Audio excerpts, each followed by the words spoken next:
Haolam, Asher Kidishanu Bemitzvotav, Besibanu Laoso, Bedibrei Torah, Laoso Torah. Blessed are you, the Lord of God, the King of the universe, who sanctified us with His commandment. And He commanded us to engross ourselves to the word of Torah. 만방의 복음을 증가하시게 하여 우리 하나님께서 토라의 말씀을 주셨습니다. 만왕의 왕께서 그의 말씀으로 우리를 거룩해 하셨습니다. 또 만왕의 왕께서 우리들에게 전심을 다하여 하나님의 말씀을 공부하라고 명령을 하셨기에 오늘 말씀을 공부하는 우리들에게 하늘의 신령한 복과 땅의 기름진 복으로 축복하여 주시옵소서. 주 예수 그리스도의 이름으로 감사드리며 기도드리옵나이다. 아멘.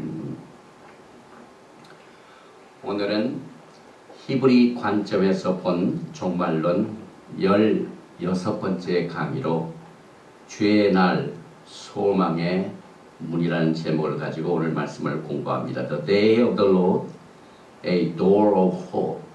오늘 이 본문 말씀은 호세아서 2장 15절 말씀입니다. 거기서 비로소 저의 포도원을 저희에게 주고 악을 골짜기로 소망의 문을 삼아주리니 저가 거기서 응대하기를 어렸을 때와 애굽 땅에서 올라오던 날과 같이 하리라. 아멘. 오늘 우리는 주의 날에 대한 개념과 이 주의 날이 우리의 소망의 문이 된다는 이 중요한 말씀을 공부하게 됩니다. 하나님께서는 이 토라의 말씀을 통하여 가장 이 토라의 중심이 되는 메시아 왕 되신 예수님을 맞이할 수 있는 준비를 하도록 이 말씀을 우리에게 주십니다. 요한계시록 1장 1절을 보면은 예수 그리스도의 계시라 이는 하나님이 그에게 주사 반드시 속히 될 일을 그 종들에게 보이시려고 그 천사를 그 종 요한에게 보내어 지시하신 것이라. 이 성경의 맨 마지막 책은 예수 그리스도의 계시로 끝을 맺습니다. 이 요한계시록은 예수와 하마시아 즉 메시아에 대한 계시를 이 종말에 살고 있는 우리들에게 주시는데 그 목적은 아직도 이 예수와 하마시아에 대한 완전한 계시를 우리가 알지 못하기 때문에 이것을 우리 하나님께서 계시한다. 이것이 강조됩니다. 그러면은 이 예수와 하마시아에 대한 계시를 누구에게 계시한다는 말입니까? 오늘 말씀을 보니까 그 종들에게 보이시려고. 이 요한계시록은요 하나님의 종들에게 주신 말씀입니다. 이건 무엇을 의미하냐면은 그저 예수님을 캐주얼하게 적당히 알고 그저 주일날 왔다 갔다 하는 이와 같은 얄팍한 관계를 가지고 있는 사람들에 대한 메시지가 아니라는 말씀입니다. 이 메시아 하마시아에 대한 계시는 주님과 아주 심각한 관계를 가지고 있는 사람들에게만 주신 계시입니다. 그래서 캐주얼한 이와 같은 자세로 이 종말의 계시를 공부하면 안 됩니다. 요한계시록 22장 맨 마지막 끝나는 장면에도 이것을 강조하십니다. 특별히 22장 6절에 또 그가 내게 말하기를 이 말은 신실하고 참된지라 주 곧 선지자들의 영의 하나님이 그의 종들에게 속히 될 일을 보이시려 그의 천사를 보내셨다. 이 예수와 하마시아에 대한 이 마지막 때의 계시는 종들에게 주신 말씀입니다. 그래서 이 계시의 비밀을 알고자 원하는 사람들은 주님의 종이 되어야만 됩니다. 그래서 우리 주님께서 아모스 3장 7절에 주 여호와께서는 자기의 비밀을 그 종 선지자들에게 보이지 아니하시고는 결코 행하심이 없으시오. 종이 아니면은 하나님의 마지막 때 하시는 비밀을 아는 그 계시를 알게 되는 특권을 누리지 못한다는 말씀입니다. 그러면 하나님의 종들이 누굽니까? 반드 서번트입니다. 반드 서번트. 이 반드 서번트는 뭐냐면은 이 주인과 종과의 관계가 아주 끈적끈적한 관계입니다. 뗄래야 뗄 수 없는 관계입니다. 그래서 요한복음 14장 말씀에 보면은 너희가 나를 사랑하면 내 계명을 지키라. 너희가 구원을 받았으면 이 계명을 지키라, 도를 지키라 말씀하시지 아니하셨고, 내가 구원받고 난 뒤에 끈끈한 나와의 관계를, 사랑의 관계를 가지고 있는 사람들은 내 계명을 지키라. 그래서 이 토라도 만왕의 주님과의 관계가 없는 사람들에게는 관계가 없지. 그래서 이 마지막 때는 여러분과 제가 모두가 다 하나님의 종이 되기를 힘써야만 되는 겁니다. 이 계시록의 배경을 보면은 이 예수와 하마시아에 대한 이 계시 중에 이 요한계시록의 세팅이 뭐냐면 주의 날입니다. 계시록 1장 10절에 주의 날에 내가 성령에 감동하여 내 뒤에서 나는 나팔소리 같은 큰 음성을 들으니 I was in the spirit on the Lord's day and I heard behind me a loud voice like the sound of trumpet.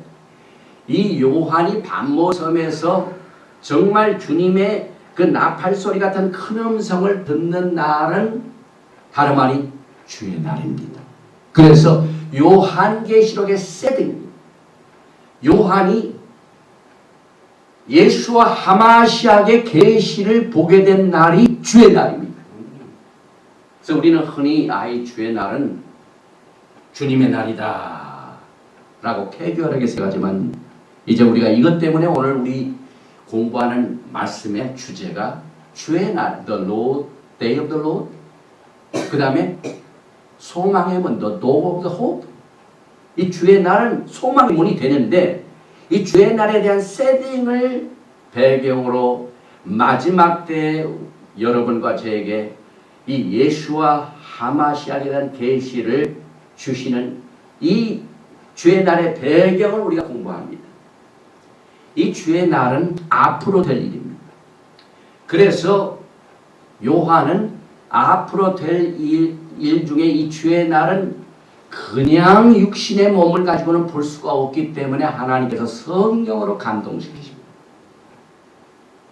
마지막 때 주의 종들이 성령의 감동을 받게 되면은 앞으로 될 일에 이 주의 날에 대한 또 메시아, 하마시아, 예수와 하마시아, 메시아에 대한 계시를 감동을 통하여 받게 됩니다.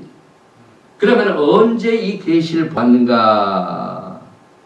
이것이 오늘 말씀의 주제가 됩니다. 이 주의 날은 우리가 캐주얼하게 알던 썬데이가 아닙니다. 이 히브리 마인드는 언제나 서클라죠. 흑백이냐 이게 아닙니다. 처음 시작해서 끝, 이 획일적이 아닙니다. 아주 깊은 레이어, 이 층에 이 하나님의 계시의 말씀이 있습니다. 이 주의 날은 무슨 날이냐면은 우리가 창세기를 통하여 날을 공부합니다. 우리가 그동안 쭉 이 히브리 뿌리 관점에서 본 종말론을 공부할 적에 이 가장 기본이 되는 창세기를 통하여 날을 공부했습니다. 우리가. 우리 하나님께서 첫날 지으시고 난 뒤에 저녁이 되고 아침이 내리 첫째 날이다. 둘째 날도 저녁이 되고 아침이 되니 둘째 날이다. 여섯째 날도 그랬어요. 왜 하나님께서 이렇게 첫째 날, 둘째 날 이것을 날을 가르쳐 주면서 우리에게 저녁이 되고 아침이 되니 이렇게 가르쳤을까요? 그것은 이 마지막 때 주의 날에 대한 계시를 여러분과 저에게 보이시려고 날을 그렇게 가르치셨습니다. 그래서 날은 저녁과 아침에 시작되는 역사적인 날입니다. 다시 말하면 이 계시록의 세팅은 이 주의 날 환난 중에 임하게 될 또 환난 후에 일어나게 될 일들에 대한 이 예수와 하마시아에 대한 사건들을 계시하고 있습니다. 그래서 이 계시록의 끝부분은 영광의 메시아 하마시아 또 그의 왕국 그리고 새하늘과 새 땅 새 예루살렘에 엄청난 계시가 나타납니다. 그래서 요한계시록은 처음부터 마지막까지 주의 나라에 관한 것이 가득 차 있습니다. 그런데 이 요한계시록에 나오고 있는 주의 날이 마지막 때만 주셨는가? 아닙니다. 우리 하나님께서는 종말을 처음부터 구하시는 분입니다. 그래서 여러 선지자를 통하여 이 주의 날에 대한 세팅을 우리에게 이미 계시하셨습니다.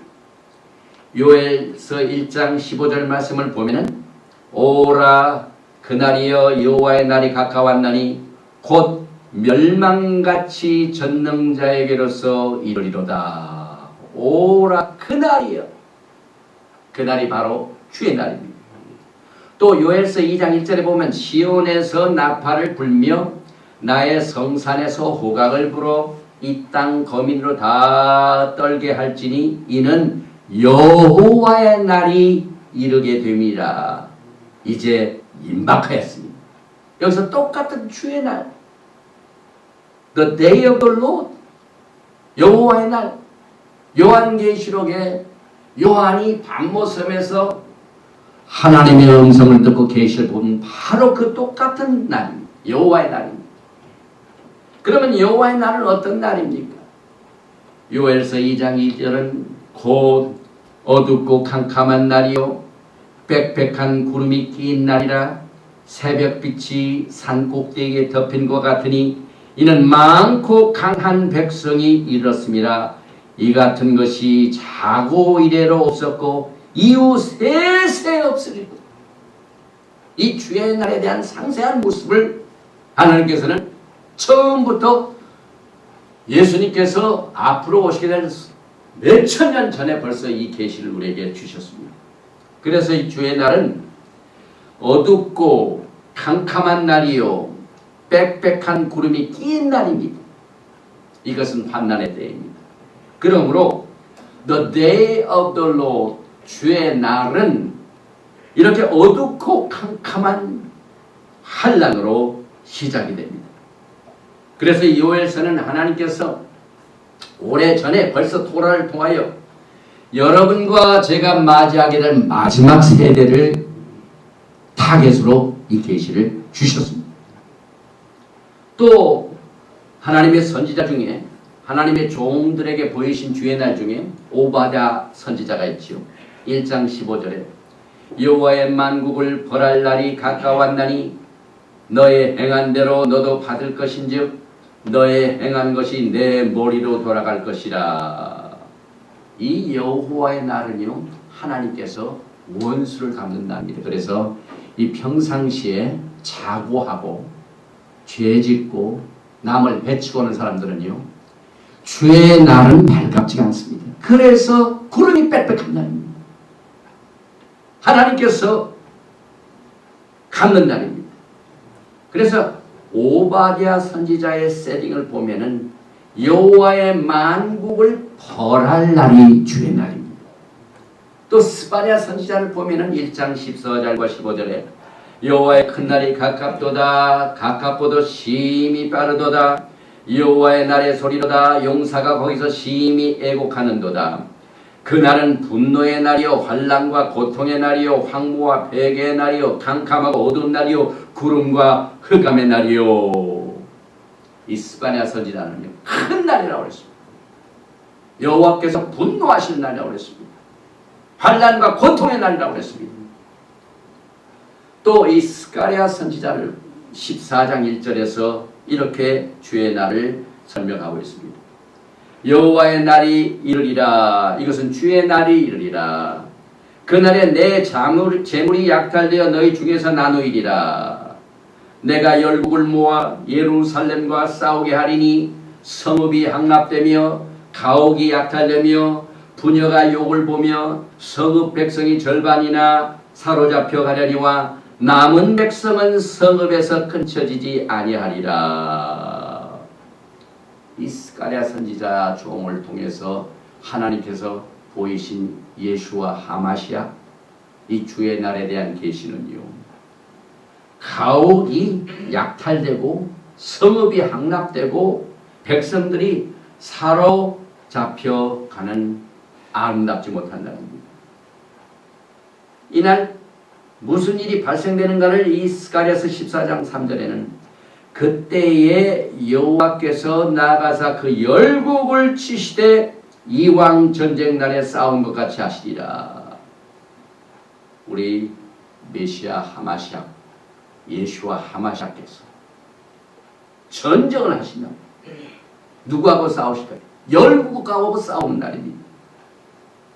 그러니까 이 주의 날은요, 주님께서 자기를 괴롭혔던 백성들, 자기 백성들을 괴롭혔던 이 적들을 치는 날입니다. 전쟁 날입니다. 또 이 스가랴서 14장 4절 말씀을 보니까 드디어 예수와께서 이 땅에 약속하신 그대로 지상재림 하시는 날. 공중재림이 아닌 지상재림. 그날에 그의 발이 예루살렘 앞 곧 동편 감난산에 서실 것이요. 예루살렘 감난산 앞에 그대로 우리 주님께서 승천하실 때, 금년도 5월 13일이 승천일이죠. 예수님께서 승천하실 적에 너희가 본 그대로 주님께서는 다시 오시리라. 그대로 그의 발이 예루살렘 앞 동편 감난산에 서실 것이요. 감난산은 그 한가운데가 동서로 갈라져 매우 큰 골짜기가 되어서 산 절반은 북으로 절반은 남으로 옮기고, 굉장한 날입니다. 또 있습니다. 하나님의 종 스가랴에게 주신 주의 날은 14장 16절에 예루살렘을 치러왔던 열국 중에 남은 자가 해마다 올라와서 그 왕 만군의 여호와께 숭배하며 초막절을 지킬 것이라. 이 주의 날에요, 전 세계에 있는 만 백성들이 만군의 왕 되신 예수와께 뭘 지킨다고요? 절기를 지킵니다. 교회가 지금 절기를 지키고 있습니까?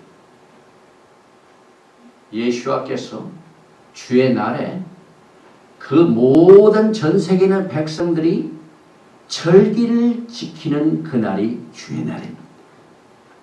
이만큼 이 히브리 관점에서 보는 이 성경을 보는 견해는요, 굉장히 포괄적입니다. 그래서 내가 이거 하나만 알았다고 작업하면 안 됩니다. 우리도 이 히브리 관점에서 본 종말론을 제가 제목을 쓸 적에 The Hebraic Root Liberation 이렇게 안 썼어요. 이 하나님의 계시는 너무너무 깊고 많기 때문에 많은 계시 A Hebraic Biblical View 하나, 그 중에 하나입니다. 자고할 수가 없습니다. 그래서 이 주의 날이요, 얼마나 층수가 많은지 전 세계 사람들이 예루살렘에 만왕의 왕 되신 예수 하마시께 와가지고 초막절을 지킵니다. 교회는 지난 1700년 동안 초막절을 지킨 적이 없습니다. 초막절이 뭔지도 모릅니다. 절기를 왜 우리가 지키나? 320년, 321년 콘스탄틴 대제가 기독교를 국교화하면서부터 크리스찬이티는 세상 종교와 해명을 하기 시작합니다. 기독교가 순수한 기독교가 아닙니다. 그래서 그때부터 이 로만, 그 다음에 그레코 로만 사상이 이 크리스찬이티를 완전히 장악을 합니다. 어떻게 장악하냐면은 그동안 우리가 신앙의 뿌리가 되었던 히브리 뿌리의 모든 하나님의 프린시플을 하나하나 잘라냅니다. 우리가 히브리 뿌리를 회복하는 이유가 AD 320년 이후부터 기독교가 국교화하면서부터 잘라낸 그 뿌리를 우리는 다시 찾는 겁니다. 초대교회 당시에는 그 뿌리가 끊겨지지 않았습니다. 그래서 왜 엘리야를 이 마지막 때 보내주셔서 내가 모세에게 명한 법을 기억하라. 왜 기억하라고 했을까요? 그 이유는 그것을 잊어버렸기 때문에 그렇습니다. 그래서 우리가 예배 드릴 때마다 Hear, O Israel, Lord our God, He is one. 그 다음에 우리가 이 하나님께서 우리에게 주신 하나님의 말씀을 기억하라. 이스라엘아 들으라. 나는 여호와고 나 여호와는 하나밖에 없는 하나님이라. 왜 들으라 하는 것은 이 뿌리를 잃어버린 세대를 향한 메시지입니다. 그래서 이 초막절을 지키게 되는 날을 우리는 히브리 뿌리를 통해서 지금 회복하고 있습니다. 그래서 전 세계적으로 지금 히브리 뿌리로 돌아오고 있습니다. 이번 3월 30일인가요? 패스오버 세일가 있죠. 3월 28일입니까? 네, 패스오버가 시작됩니다. 그래서 전 세계에 있는 유대인들과 메시아니 유대인들이 절기를 지킵니다. 왜?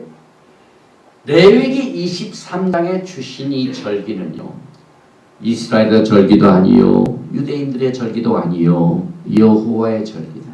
그러니까 주의 날에 주님의 절기이기 때문에 백성들이 그걸 나중에 깨닫고 그때서야 초막절을 지키게 되는 날이 오게 됩니다. 그래서 주의 날은 어둡고 캄캄한 환란의 날이 시작되는 날이요, 예루살렘의 가옥이 부서지고 땅이 나는 때요, 여호와께서 열국들을 치시는 날이요, 여호와께서 감난산에 지상재림하시는 날이요, 예루살렘을 치러왔던 모든 적들이 다 항복을 하고 또 남은 자들이 예수아를 예배하고 초막절을 지키는 이와 같은 깊은 뜻을 가지고 있습니다. 그런데 하나님의 종 이사야에게는 조금 다른 관점에서 이 메시지를 주십니다. 이사야서는요, 전체적인 세팅이 주의 날입니다. 제가 신학교에서 공부를 할 적에 구약 각 선생님이 시험을 보는데 저에게 준 어사이먼트가 이사야입니다. 이사야서를 논하래. 막 그때 정신없이 이것도 보고 저것도 보고 해가지고 이사야서를 막 한 25페이지를 해가지고 논문을 제출했더니 그 교수 목사님이 저 보시더니 이거 어디서 많이 베낀 것 같다 그래요. 뭐 그럴 수밖에요. 뭐 그 신학교 교수들 같으면 딱 보면 벌써 알지요. 논문 어디서 썼는가를 벌써 압니다. 그때 제가 히브리어를 알았으면 히트를 칠 뻔했는데 이사야서를 딱 이 논문을 하면서 전체적인 이사의 이 세팅은 주의 날이다. The oracle concerning Babylon which Isaiah the son of Amos saw. 이렇게 아모스의 아들 이사야가 바벨론에 대하여 받은 경고인데 이 받은 경고가 주의 날을 경고하고 있다. 그래서 이사야서 13장 6절에 보면은 너희는 애곡할지어다. 여호와의 날 주의 날이 가까웠으니 전능자에서 멸망이 임할 것이미로다. Well, for the day of the Lord is near. 주의 날이 가까웠노라. 그래서 이 토라의 원칙을 보면은요, 항상 과거에 있었던 토라의 역사는 앞으로 일어나게 될 미래입니다. 이 히브리 뿌리 관점에서 공부를 하는 학생들은 절대로 이 사실을 잊어서는 안 됩니다. 우리가 이 히브리 뿌리로 돌아가는 히브라이트 루트 이 무브먼트 자체가 과거에 있었던 역사가 앞으로 그대로 일어나기 때문에 그렇습니다. 그래서 앞으로 일어난 일을 알기를 원하면은 과거로 돌아가면 됩니다. 그래서 이 종말론의 가장 기초가 되는 이 프린시플이 창세기입니다. 이 창세기의 프린시플을 알지 못하면은 요한계시록이 나오지 않습니다. 그래서 제가 오늘 맨 마지막 요한계시록 1장 1절에 예수 그리스도의 계시라 The revelation of 예수와 하마시아 예수와 하마시아의 그 앞으로 될 일을 하나님께서는 뭐라고 하셨습니까? 종말을 처음부터 고하여 이사야서 46장이니까 처음부터 돌아가야만 됩니다. 그래서 이사야서의 전체적인 이 세팅 주의 날이 또 우리들에게 새로운 계시를 제공하고 있습니다. 그 날이 무슨 날이냐면요. 이사야서 2장 12절에 대저 만군의 여호와의 한 날이 모든 교만자와 거만자와 자고한 자에게 임하여 그들로 낮아지게 하고 그날은요 여호와 앞에 전부 자고한 자들을 전부 머리를 주님께서 낮추겠다. 자기가 높다고 잘났다고 교만 떨고 내가 이 정도면은 교세가 확장되고 내가 교단에서 이 정도면은 하고 그냥 이 페리 마인드, 그리드 마인드, 으뜸되기를 좋아하고 탐심이 많고 교회를 완전히 비즈니스화 해가지고 크고 확장하는 이것에만 관심이 있는 이 자고한 자들이 주님 앞에서 전부 낮아지는 날입니다. 이 주의 날의 특징이 그렇습니다. 또 이 주의 날은 이제 제대로 부흥성회가 열리는 날입니다. 이사야서 2장 3절에 많은 백성이 가며 이르기를 오라 우리가 여호와의 사냐고 그러며 야곱의 하나님의 전에 이르자 그가 그 도를 우리에게 가르치실 것이라. 히브리 뿌리 이 부흥회가 아주 꽃을 피는 아주 그냥 그날 진짜 날입니다. 이 히브리 뿌리를 회복하자 한 날이 열매 맺는 날입니다. 그래서 많은 백성들이 전부 히브리 뿌리로 돌아가는 날입니다. 그래서 여호와의 산에 오르며 야곱의 하나님의 전에 이르자 그가 우리 도로 이 도라를 우리에게 가르칠 것이라 우리가 그 길로 행하리라 하리니 이는 율법이 시온에서부터 나올 것이요 여호와의 말씀이 예루살렘에서부터 나올 것입니다. 히브리 뿌리가 제대로 된 날입니다. 우리는 지금 그것을 향하여 지금 달려가고 있죠. 이사야서 13장 6절을 보면 너희는 애곡할지어다 여호와의 날이 가까웠으니 전능자에게서 멸망이 임할 것이미로다. 그래서 이 종말에 관한 주제 중에 이 주의 날은요 그동안 요엘 선지자, 오바댜 선지자, 스가랴 선지자, 스바냐 선지자, 이사야 선지자 또한 이 신약의 요한계시록에 그 종 요한에까지 전부 주의 날에 관한 말씀. 그런데 종말론으로 가득 차 있습니다. 이 종말론 특별한 사람만 하는 게 아니에요. 우리 모두가 다 주님 앞에 계산하는 날이 지금 다가오고 있습니다. 아주 심각합니다 요즘.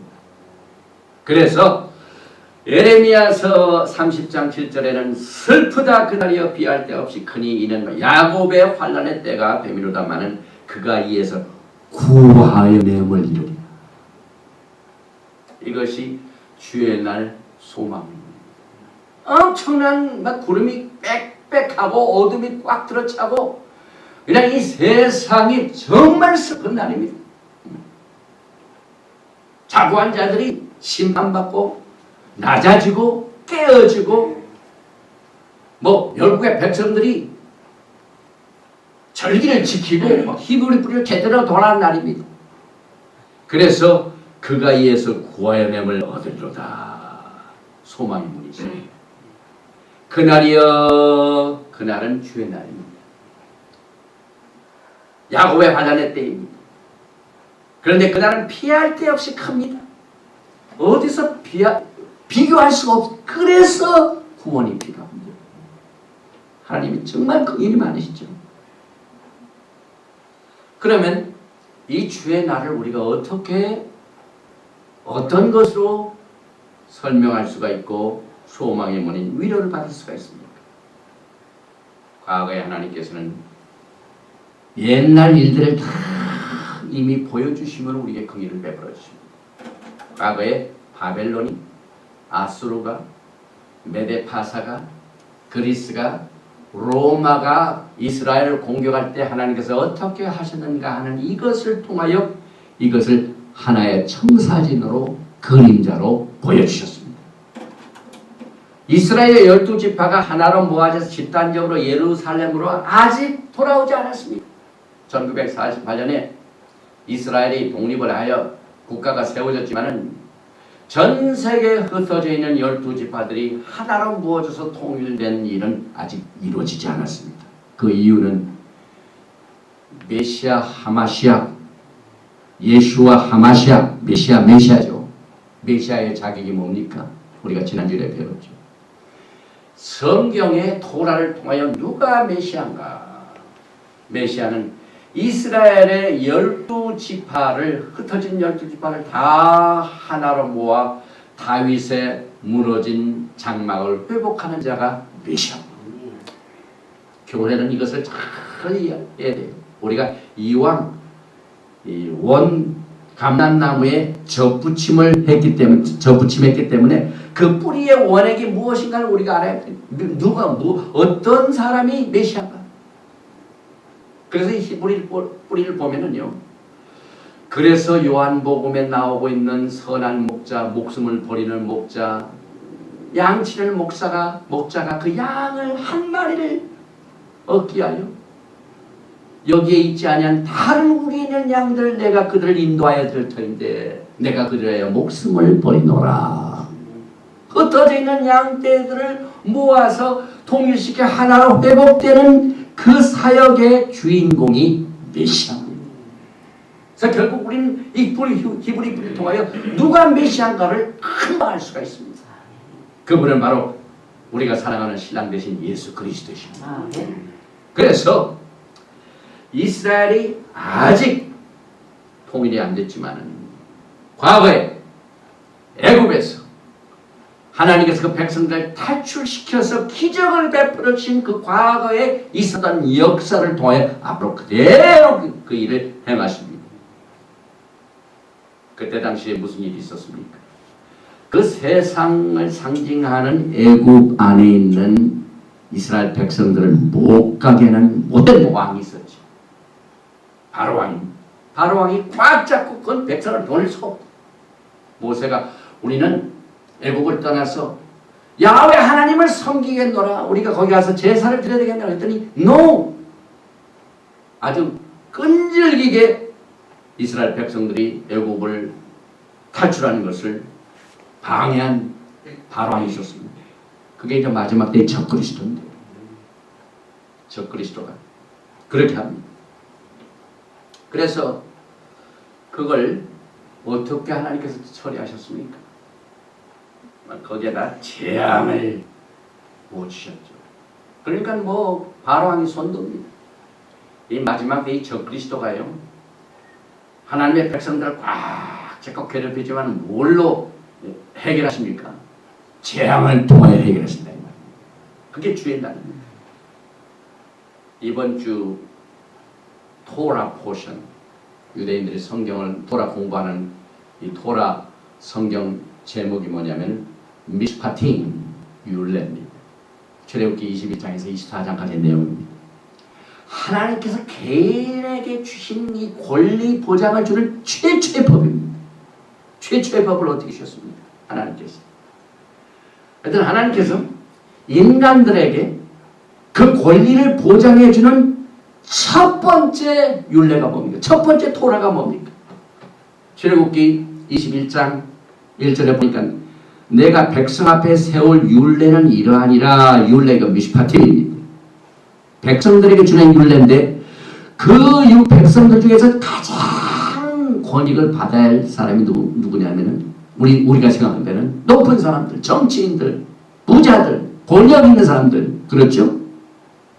그런데 하나님께서는 그와 같은 사람들의 권리를 안 주시고 2절 보니까 내가 히브리 종을 사면 그가 6년 동안 섬길 것이요 제 7년에는 값없이 내가 자유할 것이다. 종들에게 제일 먼저 권익을 주십니다. 이게 얼마나 하나님의 긍휼과 자비가 있습니까, 여러분? 지금 우리가 살고 있는 시대는요, 뭐 모이면은 꼭 상자를 차지하는 사람들이 있어요. 교회를 해도 그렇고 무슨 기관을 꼭 상자를 노리는 사람, 그 상자에 있는 사람들이 제일 권익을 누립니다. 그러나 토라를 통해서 하나님께서 주신 권익의 율례, 토라의 법을 보면은요, 내가 히브리 종에 대하여 하나님이 이 패션이 있으십니다. 그런데 내가 종을 부리되 6년 동안만 부리고 7년 전에는 자유케 하라. 그게 뭡니까? 하나님께서는 벌써 인간에게 아무리 부려먹어야 6천년밖에 안 돼요. 자유하게 하는 날이 옵니다. 메시아의 시대, 주의 날이 옵니다. 주의 날에 이제 내가 주인이 되어 그를 부리겠다. 참, 이 토라를 보면은요, 이건 뭐 일생을 공부해도 뭐 1000분의 1도 공부 못해요. 그래서 우리 메시아 예수님께서 앞으로 가르칠 적에 굉장히 그때 잘 가르칠 거고 우리는 잘 배울 겁니다. 그래서 이 토라의 내용을 보면은요, 우리가 그 토라를 공부하는 이유는 뭐 메시아 예수께서 아브라함과 이삭과 야곱에 맺은 언약을 지키시고 그 백성들이 애굽에 갔는데 애굽에서 억압을 당해가지고 그들을 구속하시고 빼내셔서 결국 시내산에서 법을 주시고 거기서 결혼하시고 결혼시키시고 또 완악하니까 그들에게 다시 훈련을 시켜가지고 하는 그 예루살렘으로 향해 가는 이 신부의 여정에 대한 얘기를 우리가 공부하고 유대인들은 지금 몇 천 년 동안 그것만 공부합니다. 싹 공부하고. 그러니까 이번 주에는 출애굽기 21장 있잖아요. 내년 이맘때쯤 또 그걸 공부합니다. 왜 우리가 그것만 공부합니까? 그 이유는 이것을 통하여 메시아의 구속의 패턴을, 이 프린시플 하나의 원칙으로 삼으시기 때문에 그렇습니다. 토라의 원칙이 있습니다. 그 토라의 원칙이 주의 날과 관련된 것 중에서는 오늘 본문 말씀이 나옵니다. 호세아서 2장 15절에 거기서 비로소 저의 포도원을 저에게 주고 빼앗겼던 포도원입니다. 비즈니스입니다. 우리가 가지고 있던 모든 권익과 우리가 가지고 있던 것들 다 뺏겼습니다. 그런데 하나님께서 도로 주시는 날이 옵니다. 그게 토라의 원칙입니다. 또 악을 골짜기로 소망의 문을 삼아 주리니 저가 거기서 응대하기를 어렸을 때와 애굽 땅에서 올라오던 날과 같이 하리라. 이걸 영어로 읽게 되면은 더 쉽습니다. Then I will give her her vineyard from there, and the valley of Achor as a door of hope, and she will sing there as in the days of her youth, as in the day when she came up from the land of Egypt. 이게 무슨 말입니까? 악을 골짜기는 정말 슬픔과 좌절과 절망의 날입니다. 이 스트레스, 디스트레스, 야곱의 환난의 날입니다. 그래서 우리가 악을 골짜기까지 복음을 들고 가오니까 복음 성가대 있죠. 우리가 그 복음 성가를 공부할 적에 토라를 알면은 그 의미가 달라집니다. 이 악을 골짜기는 주의 날입니다. 환난의 날입니다. 그런데 이 환난의 악을 골짜기에게 절망과 슬픔만 있는 게 아니라 소망의 문이 됩니다. 그 악을 골짜기 자체가 정말 비할 데 없이 큰 환난의 날인데 그것 자체가 소망의 문이 된다 이 말입니다. 이게 토라의 원칙입니다. 그래서 그때 이 악을 골짜기에서 그녀가 젊은 시절처럼 혹은 애굽의 종살이에서 해방되어서 올라오던 날처럼 기뻐하며 노래할 것이다. 응대한다는 말 저도 무슨 말인지 모릅니다. 그런데 기뻐하고 즐거워한다는 말입니다. 그래서 애굽에서 나올 때 모세 노래 막 그 애굽에서 나왔던 그 해방받은 사람들이 얼마나 즐거워 기뻐하는 노래를 했습니까? 그래서 요한계시록에 나오면 모세의 새 노래가 그때 나오죠. 아골 골짜기가 해방받는 기쁨의 날로 피어납니다. 그게 소망의 문이 됩니다. 그래서 미가서 7장 15절에도 가라사대 내가 애굽 땅에서 나오던 날과 같이 내가 그들에게 기사를 보이라. 하나님이 기적을 베풀어 주셔서 그들을 보호하겠다. 우리는 이 기적을 믿습니다. 그들을 어떻게 구속할 것인가 하는 것은 과거에 똑같은 예수와께서 애굽에서 건져낸 그 기사를 통하여 우리를 건져내시겠다. 그래서 앞으로 종말에 관한 이것에 우리가 시험을 보는데요. 이 시험을 볼 때 하나님께서 전부 답을 가지고 있는 성경을 우리에게 주셨습니다. 그래서 답을 쓸 적에 전부 성경을 열고 이게 답이구나 하고 쓴 겁니다. 그걸 뭐라고 하냐면은 오픈북 테스트라고. 답을 다 보고 시험을 치르니까 이건 뭡니까? 수영할 적에 아주 낮은 배 정도 이렇게 낮은 데서 수영 치는 거랑 마찬가지. 얼마나 쉬운 테스트입니까? 우리가 퀴즈 볼 적에 크로스북 테스트가 있고 오픈북 테스트가 있습니다. 이 성경 열면 답이 다 나와 있단 말이야. 이 앞으로 내가 이 엄청난 주의 날에 열국이 심판받고 전쟁이 일어나고 막 이런데 어떻게 너희를 내가 구하겠느냐? 옛날에 내가 그러지 않았냐 애국에서. 이거 답을 주시는 테스트입니다.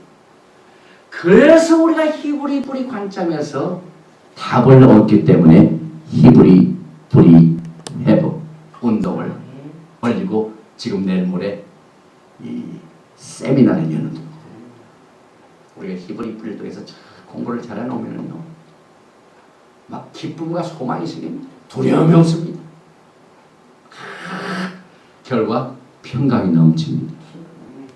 이 토라가 주는 평강은요, 아론의 축복처럼 하나님께서 내게 평강을 주시. 예루살렘은 그 예루살렘이라는 그 뜻 자체가 The Lord see the peace. 예수와께서 평화를 보는 도시다. 이 세상에서 평화가 제일 없는 도시가 예루살렘. 살렘 평화. 그러니까 이 아골 골짜기와 같은 평화가 없는 예루살렘에 평화가 임한다 이 말입니다. 이것이 토라의 원칙입니다.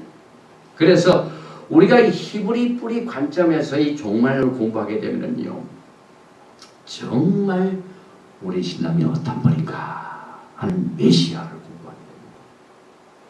구속의 날, 어떤 일이 벌어질 것인가 하는 것은 이미 다 과거의 역사를 통해 답을 주셨고 토라를 통해 전부 답이 나온다 이 말입니다. 그래서 이 환란의 코드는 야곱의 환란입니다. 야곱의 환란은 이제 예수와의 가족이 바로 이 야곱의 집이지요. 모세가 하나님 앞에 올라가니 여호와께서 산에서 그를 불러 가라사대 너는 이같이 야곱 족속에 이르고 이스라엘 자손에게 구하라. 출애굽기 19장 3절. 하나님의 집의 이름이 야곱의 집입니다. 그리고 예수님께서 누가복음 1장 31절에서도 태어나시기 전에 주신 계시 중에 보라 내가 수태하여 아들을 낳으리니 그 이름을 예수라 하라. 예수아가 나오죠. 저가 큰 자가 되고 지극히 높으신 이의 아들이라 일컬을 것이요 주 하나님께서 그 조상 다윗의 일을 저에게 주시리니 영원히 야곱의 집의 왕으로 하실 것이요.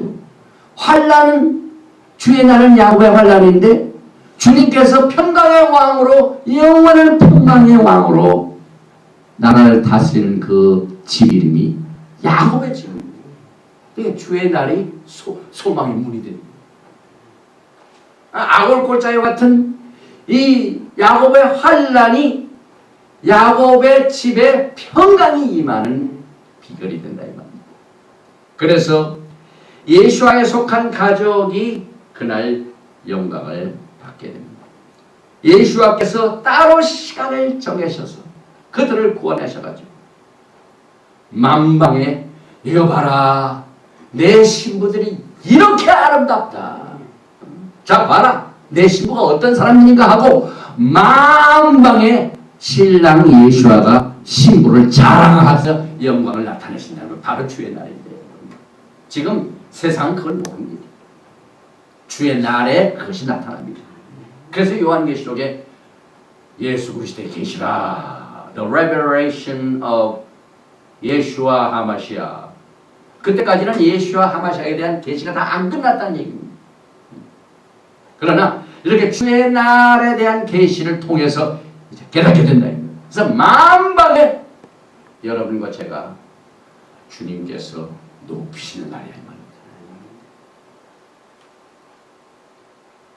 그런데 토라의 원칙을 봅니다.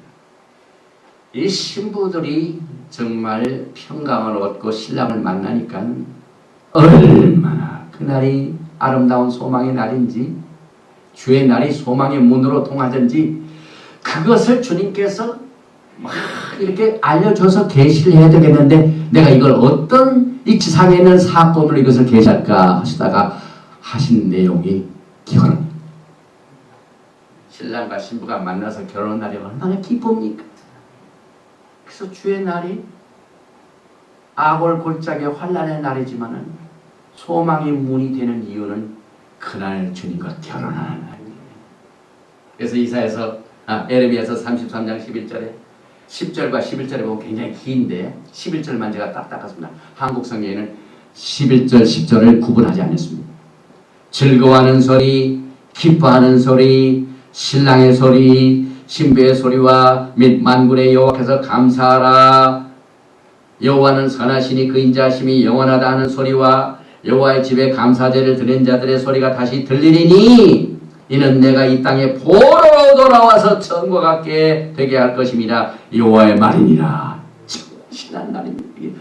소리가 지금 전부 나쁜 소리만 들리는데 기쁜 소리밖에 없어요. 그래서 영어를 보면은 the voice of joy and the voice of gladness, the voice of the bridegroom and the voice of bride, the voice of them that shall say praise the Lord. 그냥 입에서 그냥 기쁨의 소리, 즐거움의 소리, 신랑의 소리, 신부의 소리, 찬양의 소리만 들리는 날이 바로 주의 날입니다. 그래서 내가 이 땅에 포로로 돌아와서 처음과 같이 되게 할 것입니다. 여호와의 말입니다. 처음이 어떻게 됩니까?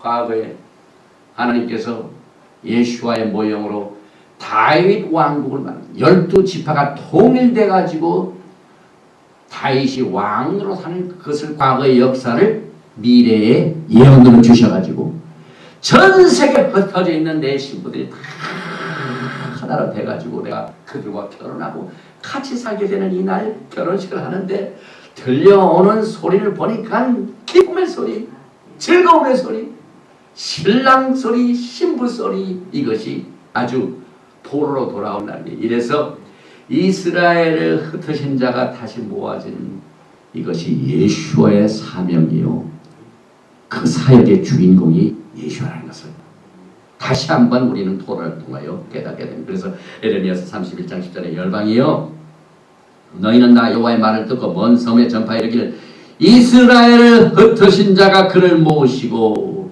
목자가 그 양물에게 행함같이 그를 지키시도다. 여기 목자 양은 요한복음 10장에 나옵니다. 도적은 도적질하고 죽이고 멸망시키러 오지만 이 참 목자, 선한 목자, 양으로 생명을 얻겠다 풍성히 거하는 이 말씀이 우리는 그저 기도할지 그러지만은 참 메시아의 날, 주의 날에 이루어지는 사건입니다. 그래서 이스라엘에 흩어진 자들이 잃어버린 양떼들이 다시 모아져 주님께서 우리의 목자가 되시는 날이다 이 말이에요. 그 결혼의 소리가 클 뿐만 아니라 춤도 춥니다. 그때 처녀는 춤추며 즐거워하겠고 청년과 노인이 함께 즐거워하리니 내가 그들의 슬픔을 이건 아골골짜기 주의 날입니다. 돌이켜 즐겁게 하며 그들을 위로하여 근심한 후에 기쁨을 얻게 할 것입니다. 에레미야서 31장 13절 말씀. 주의 날이 소망의 문으로 된 계십니다. 이것이 신약에는 두 가지의 비를 통해 한갑게 나타나고 있습니다. 그 중에 하나가 탕자의 비유입니다. 누가복음 15장. 어떤 사람이 두 아들이 있는데 그 둘째가 아비에게 말하되 아버지여 재산 중에서 내가 돌아올 불깃을 내게 주셔서 하는지라 아비가 그 살림을 각각 나눠주었더니 그 후 며칠이 못되어 둘째 아들이 재물을 다 모아가지고 먼 나라에 가 거기서 허랑방탕하여 그 재산을 허비하더니 다 없이 한 후 그 나라에 크게 흉년이 들어 저가 비로소 궁핍한지라 가서 그 나라 백성 중에 하나에게 붙여 사니 그가 저를 들러 보내어 돼지를 치게 하였는데 이 히브리 뿌리 관점에서 보면은요 이 탕자의 비유가 새로워집니다. 이 두 아들은 어떻게 우리가 해석을 할 수가 있냐면요 첫째 장자는 유다를 말합니다. 유대인을 말합니다. 둘째는 에브라임을 말합니다. 이스라엘을 말합니다. 그런데 왜 둘째가 아버지로부터 당당하게 아버지 내 분깃 내 재산 내놓으세요. 이게 어디에서 나타납니까? 왜냐하면 창세기 48장을 보면요 요셉의 아들 두 아들이 장자권을 얻습니다. 여러분. 에브라임. 그래서 48장 5절 내가 애굽으로 와서 내게 이르기 전에 애굽에서 내게 낳은 두 아들 에브라임과 므낫세는 내 것이라 야곱이 그들에게 장자권의 복을 줍니다. 그래서 루벤과 시므온처럼 내 것이 될 것이요. 그래서 장자권을 받았기 때문에 둘째 아들이지만은 재산권을 잡습니다. 축복을 받았습니다. 지금 교회가요 얼마나 확장되어 있어요. 전 세계적으로 막 그 미리 하나님께서 주신 장자권을 받아가지고 막 교회가 막 메가 처치가 많고 또 막 전 세계적으로 막 엄청나게 퍼져가지고 그 재산을 이미 다 받았습니다. 축복을 받았습니다. 그런데 종말에 가니 어떻게 전부 탕진합니다. 마귀한테 다 뺏깁니다. 그래야 어떻게 됩니까? 야 내가 이제 줄여먹는구나. 아버지께 돌아가야 돼. 아버지께 돌아가는 뿌리 배워줍니다. 원뿌리로 돌아갑니다. 근데 돼지 주여 먹는 거 그게 굉장히 의미가 있는 말입니다. 이 토라에서 가장 가증한 불결한 음식이 또 돼지예요. 그래 여전히 돼지고기 삼겹살을 즐겨하는 이 믿음의 식구들이 어디 있는지 우리가 알 수가 있지요. 또 먼 나라를 갖다죠. 먼 나라는 이 다니엘서를 보면은요 가까운 나라 먼 나라 가까운 나라는 유다요 먼 나라는 에브라임입니다. 다니엘서 9장 7절에 나오죠. 크게 흉년이 된다. 지금 흉년이 때인데 영적으로 고갈된 때입니다. 하나님의 히브리 불말스가 없이 막 불깃을 받아가지고 아무리 확장됐지만 껍데기는 큽니다. 그러나 그 속은 정말 흉년입니다. 아주 그냥 달급한 신령들이 얼마나 지금 많은지 모릅니다. 교회에. 그래서 내가 아버지로 돌아가야 되겠는데 내가 왜 이렇게 탕진합니까? 지금 그 회개 운동이 이 엘리야 운동이 지금 일어나고 있습니다. 어제 제가 그 마크 목사님 들은 얘기인데 그 메시아닉 유대인들은 지금 토라를 가르치는데 전 세계에 듣는 인구가 40만이에요. 400,000. 그렇게 많이 사람들이 지금 갈급해 있습니다. 여러분. 그러니까 돼지 주워 먹다가 이제 끝이 나니까 흉년이 나오니까 이제 아버지께로 돌아가는 현상을 우리가 영적으로 그렇게 본다 이 말입니다. 또 그 아버지가 돌아오는 탕자를 어떻게 했습니까? 지금 우리 메시아 예수께서는요 얼마나 기뻐하시는지 몰라요. 토라로 돌아오는 사람들 해가지고 아버지는 종들에게 이르되 제일 좋은 옷을 내어다가 입히고 손에 가락지를 끼고 발에 신을 신기라. 누가복음 15장. 그건 뭐냐면은 그 흩어진 백성들이 하나로 모아진 주님을 만나 결혼한 아버지께로 돌아가는 것은 신부가 방탕하고 있다가 딴짓거리 하다가 토라를 떠나고 절기도 떠나고 다 떠나다가 다 이제 바닥이 나니까 다시 신랑으로 히브리에 돌아와가지고 그날 결혼을 날이니까 반지가 있지요. 언제 옷 가장 좋은 옷을 입습니까? 여기 누가복음 15장에 나오는 옷, 신발, 반지 최고로 좋은 거, 그 다음에 최고로 좋은 음식 이게 다 결혼하는 기쁨입니다. 또 한 가지가 있죠. 여러분 잘 아시는 마태복음 25장 열천의 비유도 똑같습니다. 그때 전국은 마치 등을 들고 신랑을 맞아 나간 열천과 같다리니 천에는 등을 들었습니다. 등은 뭐 때문에 필요하면 얻은 것 때문에 그렇습니다. 등이 뭐냐면은 잠언 6장 24절 대저 명령은 등불이요. 토라가 등불. 그런데 기름이 없어요. 마지막 때의 성령께서요.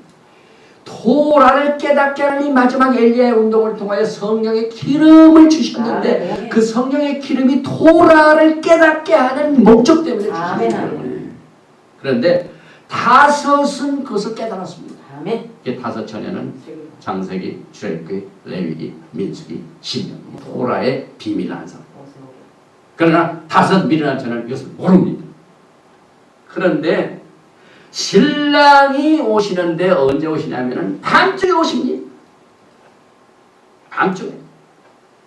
밤중에 소리가 나되 보라 신랑이로다 맞으러 나오라 하네. 그러니까 신랑 오시는 날은 주의 날이죠. 주의 날은 환란에서 시작됐죠. 밤중인데 주님이 오시는 때 지금 정신을 바짝 차려야 돼요. 지금 우리가 지금 밤중에 살고 있습니다. 여러분 언제 신랑이로다 하고 마지막 나팔을 불려줄 날이 지금 귀를 열고 신랑 환창소를 들을 때가 지금 바로 이때입니다. 그런데 열 처녀 중에 다섯 처녀는 이 토라의 등불로 성령님의 루아 하코데시의 선물을 토라를 받아가지고 신랑을 맞을 준비를 딱 해가지고 오니까 신랑이 너무 기뻐하게 데려갔는데 마태복음 25장 8절에는 미련한 자들이 슬기는 자들에게 이르되 우리 등불이 꺼져가니 너희 기름을 좀 나눠달라 하거늘 기름을 준비하지 못한 자는 그때는 너무 늦습니다. 여러분. 그때 언제 토라 뭐 등을 해가지고 그래서 주의 날이 다가오기 전에 우리는 히브리 뿌리로 등과 등불 기름을 준비해서 우리는 주의 날을 이제 내일 모레 우리가 히브리 뿌리 관점 헤브라이크 루트 이 예시바의 세미나를 시작하는 것도요.